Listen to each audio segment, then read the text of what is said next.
Super Thracia, chapter 24. We're getting there. This chapter, it's something. Let's just put it at that and I'll show the rest. Alright, there's a little bit of a cutscene to start the chapter. Leif talks for a bit, and then we're shown the main combat focus of the chapter, the main change. The 12 Dead Lords are enemies in this chapter, not just the 6 in vanilla, but all 12 of the Dead Lords are characters who are canonically dead in Super Thracia. Most of them are playable, some of them were not playable, and some of them are enemies. Or were enemies. And also, Ethlyn is present. She is the final boss. There's also this, brown-haired Anna, but she's shown up a few times. I have no idea what her deal is. But, for the 12 Dead Lords, there's Pawn, there's Halvin, there's Shannon, there's, what's his name? Homer, there's Dorius, there's Dagdar, there's Judas, the guy from chapter 22, there's Kempf, there's Augustus, there's Tanya, there's Sarah. I don't know what the deal is here, given that Sarah is in my army, but that's whatever. And there's Tina. Most notably, I'd say, is Tina, because she has a berserk staff.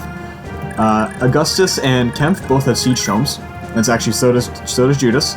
But probably the most notable is that Halvin,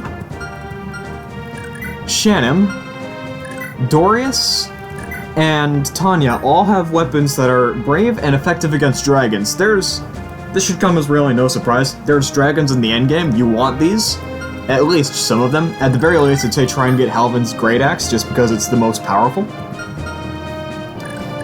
You can potentially steal them if you have a fast enough thief, and these guys roll low enough speed, because stats are, of course, random. I mean, it's the sack. Come on, why wouldn't they be? If they roll high enough speed, you can't steal them, and you could potentially try to capture them, but that's not particularly consistent. Now then, as for other enemy changes for this chapter, there's a bunch of Navistadors! Of course there is. Every other tile around these guys is a Navistador. And additionally, Navistador reinforcements come from these two tiles. There's a bunch of not actually a bunch, there's only 4. A couple Gyarados lying around the map, which is... We haven't seen these in quite a while, so that's kind of surprising. The Mage Legion trio is back, and they all have upheavals this time, which is, good old 100 attack. Reinforcements come from this area, starting immediately. We'll talk about that in a second. And there's also Verdugos now, which we've seen these in Chapter 12X. I actually don't know if we saw them anywhere else. I don't think we did. Of course, they're like Arden. They're not threatening until you enter a round of combat with them, which even though they're actually kind of threatening because they have bravery. At which point they are incredibly threatening. This row of 5, each one of them has a different set of weapons. And down here is Jemmy, back again. She comes with the Crimson Note Tome, which we haven't seen before, and it is pretty powerful, but it's not like the Devil's Horns, which one-shot. This just straight up doesn't one-shot. It said it's very close. A unit with capped health and magic can survive it, but actually it is pretty much a one-shot for just about anyone else. Now then, there's 2 recruitable units in this chapter. Of course, there's Sed, who you're given for free, and he relies on the Forsetti. 32 base speed is really bad for this point in the game, so if he's not using the Forsetti, he gets doubled and dies. Now then, the other recruitable unit may come as a surprise. It's Ishtar. You recruit her with Olwyn. She's pretty bad. She has pretty bad speed, and Mjolnir, yeah, sure, it's a good tome, but she's not fast enough and she's not durable enough that she just kind of dies really easily. So she's really just not that great. Now then, a couple of other things I want to know for this chapter. Secret shop, gone. The Kaia staff, unobtainable as far as I'm aware. I've tried to get it and I've looked around and there just doesn't seem to be, it just seems to be straight up unobtainable. And of course, but that in turn means that 24X is inaccessible. 24X is actually changed still, and it is possible to do some emulator shenanigans and access it, and I will be doing that and making a video on it.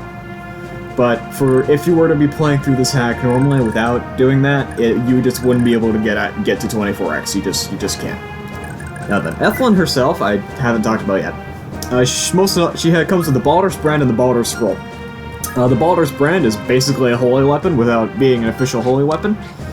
You can capture her, and I recommend that you do because Leif can use the Boulder's brand, and it's really useful. It's incredibly heavy. But if your Leif has enough con, he'll still have above 40 speed, so it's worth having. That's really all there is to talk about for this chapter. This chapter is obscene. It's ridiculous. This chapter is just so bad because this is there's so many enemies and they're all extremely powerful. And of course, your army is split up, just like Vanilla Chapter 24. However, unlike Vanilla Chapter 24, there at least are routes to get the units off to the side to the center. But that doesn't change the fact that these enemies are so obscenely powerful. This hack is bad. I don't recommend you ever play it. This chapter is pretty much one of the worst in the hack just because of how powerful everything is.